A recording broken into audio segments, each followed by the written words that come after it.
اب ان کو یہ سیٹ نہ دی گئی الگ کہانی، لیکن جیت ان کی ہوئی، لہٰذا ان کو ایوان بالا میں لانا ضروری ہے۔ اب سنم جاوید کے اوپر وہ آ رہی ہیں، کہتی سنم جاوید نے پارٹی اور عمران خان کو جس طرح میڈیا اور سوشل میڈیا پر نمائندگی کر کے ہر بیانیے کا تیا پانچا کیا، وہ سب کے سامنے ہے۔ حکومت جانے سے 9 مئی تک اور اس کے بعد جیل سے اس نے ہر طرح سے آواز بلند رکھی۔ شوہر گرفتار ہوا، بچوں کا اسکول چھوٹ گیا، بیٹی کا بازو ٹوٹ گیا، ماں باپ نے عدالتوں اور جیلوں تھانوں کے ہر روز چکر لگائے، کیس لڑے، کچھ تھا تو اس کو 10 بار گرفتار کیا گیا اور درجن بھر کیسز کیے گئے۔ یہ سب کسی بھی اور خاتون کے ساتھ نہ ہوا، نہ کسی نے ایسے پارٹی کی ترجمانی کی۔ سنم کو 3 حلقوں سے ٹکٹ ملنا تھا لیکن حالات کی وجہ سے نہ ملا، اور جب الیکشن کی اجازت سپریم کورٹ تک جا کر ملی تو اس نے اف تک نہیں کی اور اپنے بچوں کو جو ہے وہ کورنگ کینڈیڈیٹ کی کمپین کرنے بھیجا۔ انتخابات کے وقت مین اسٹریم میڈیا پر اگر بڑے مقابلوں کا ذکر ہوتا تو وہ صرف سنم عام ورکر میں سے تھی جس کے مقابلے کا ذکر ہیڈ لائنز تک میں ہوتا تھا۔ میرا خیال ہے کہ یہ صرف ان دونوں خواتین کو نامزد کرنے کے لیے وجوہات کافی ہیں، اور ملک کی کوئی بھی سیاسی جماعت ایسی حوصلہ مند خواتین رکھتی ہوں تو سامنے لائیں۔ بہت شکریہ۔ اب اس کے اوپر جو ہے وہ طیبہ راجہ صاحبہ آ جاتی ہیں، وہ سنیے گا اب کیا کہتی ہیں۔ وہ کہتی ہیں کہ اب وہ اس کے اوپر اس کو ٹویٹ کر کے اپنا وہ سوالات سارے اٹھا رہی ہیں سنم جاوید کے حوالے سے۔ اب ذرا دھیان سے سنیے گا۔ وہ کہتی ہیں کسی ایک کو جان بوجھ کر اونچا دکھانے کے لیے ضروری نہیں ہوتا کہ باقی سب کی قربانیوں کو پس پست ڈال دیا جائے یا کم دکھایا جائے۔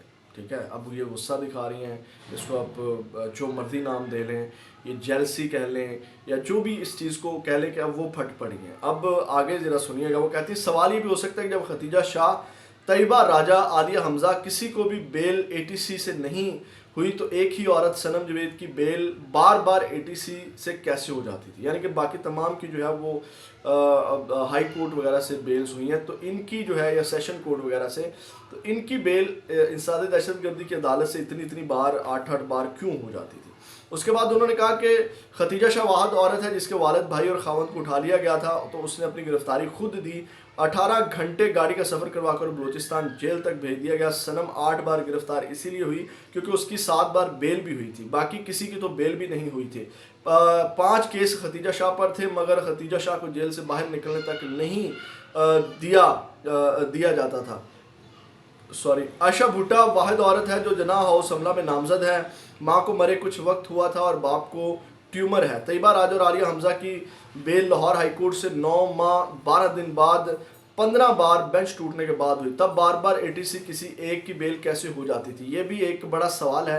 کسی عورت کی میڈیا کوریج نہیں ہو سکتی تھی اس وقت، صرف ایک ہی انسان کی ہیڈ لائنز تک چلانے کی اجازت کیسے تھی؟ یہ بھی ایک سوال ہے۔ جیل سے بھی بیانیہ جاری رکھنے کی رسائی جب کسی کی نہیں تھی تب ایک ہی کی رسائی کیسے تھی؟ یہ بھی ایک سوال ہے۔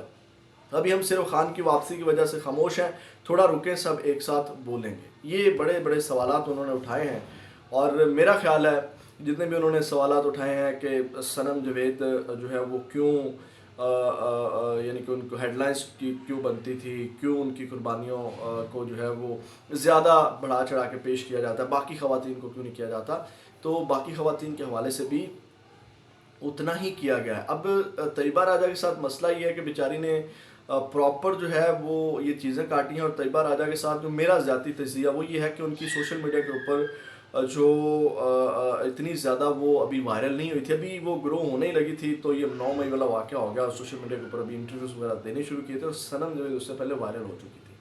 سنم جاوید اس کے بعد سنم جاوید کی پیروی کرنے والے بہت زیادہ لوگ تھے، ان کو ڈسکس کرنے والے بہت زیادہ لوگ تھے، اور طیبہ راجہ کا اس طرح کو موقف یا اس طرح کی کوئی ویڈیوز یا اس طرح کی مریم نواز کے ساتھ کوئی ٹکراؤ نہیں تھا جس کی وجہ سے اس کو ڈسکس کیا جاتا، یا بار بار جس طرح انٹرویوز ہوئے ہیں سنم جاوید کے، اس کے والد کے، اور پھر جتنی یہ باتیں کر رہی ہیں وہ ازبہ عبداللہ نے بھی کہہ دیا کہ وہ تمام چیزیں جو ہے وہ سختیاں سنم جاوید کے ساتھ بھی ہوئی ہیں۔ تو یہ میرا خیال ہے کوئی جیلسی ہے، اس طرح کا کوئی عمل ہے، اور یہ اب یا یوں کہہ لیں کہ سنم جاوید کو بھی ڈیمیج کرنے کا ایک طریقہ، یہ مطلب پھوٹ ڈالنے کی پوری ایک پلاننگ ہے جو پاکستان تحریک انصاف کے اندر چل رہی ہے، کبھی سنم جاوید، کبھی شیر افضل مروت، کبھی کون، تو یہ ایک چیزیں چل رہی ہیں، اور میرا خیال ہے کوئی اتنا بڑا مسئلہ نہیں ہے، اور جب سیٹیں ہی اتنی ہیں تو اتنی ہی سیٹیں آگے دینی ہیں، اب کوئی اور سیٹ تو نکال نہیں جو ہے وہ لینی طیبہ راجہ کے لیے. تو یہ ہے کہ کہیں نہ کہیں آپ کو بھی وہ اوبلائج کر دیں گی پارٹی. اگر آپ نے قربانی دی ہے تو آپ کی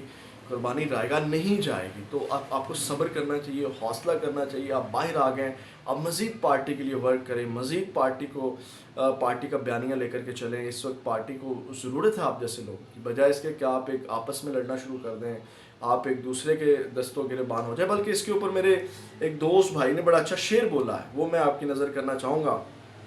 ان کی لڑائی کو لے کر کے عمر ادراس گوندل ہمارے بڑے سینئر صحافی اور بڑے اچھے دوست اور بڑے شفیق انسان ہیں.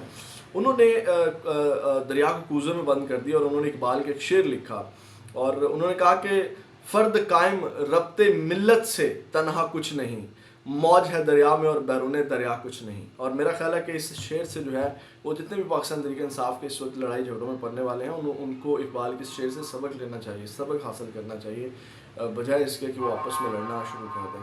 تو یہ ناظرین کا ہم اس حوالے سے ہم اپڈیٹ سے ایک خبر رہ گئی, بلکہ چیف والی جو معذرت میں وہ لے لیں جی. یہ ایک چیف کی مدت ملازمت میں توسیع, 1 سال کی توسیع جو ہے وہ اس کے لیے سمری صدر کو ارسال کر دی ہے تو مطلب کہ ان کو توسیع دے دی ہے. یہ air chief marshal Zaheer Babar Sindhu ہیں, ان کی مدت ملازمت کے لیے جناب صدر مملکت کو جو ہے وہ سمری ارسال کر دی ہے, صدر مملکت صدر آصف علی زرداری صاحب کو.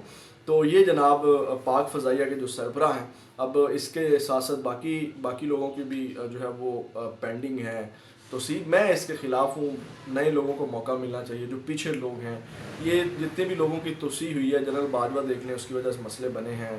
یہ اب ان کی یہ تو خیر اتنے ڈسکس نہیں ہوتے, لیکن توسیع والا جو معاملہ نہیں ہونا چاہیے. جو جس کی مدت پوری ہو جائے اس کو جانا چاہیے, نئے لوگوں کو, پیچھے جو لوگ ہیں ان کو آنا چاہیے. یہ اب تک کے اپڈیٹ سے اپنا بہت زیادہ خیال رکھیے گا, فیڈ بیک ضرور دیجیے گا. پاکستان زندہ باد.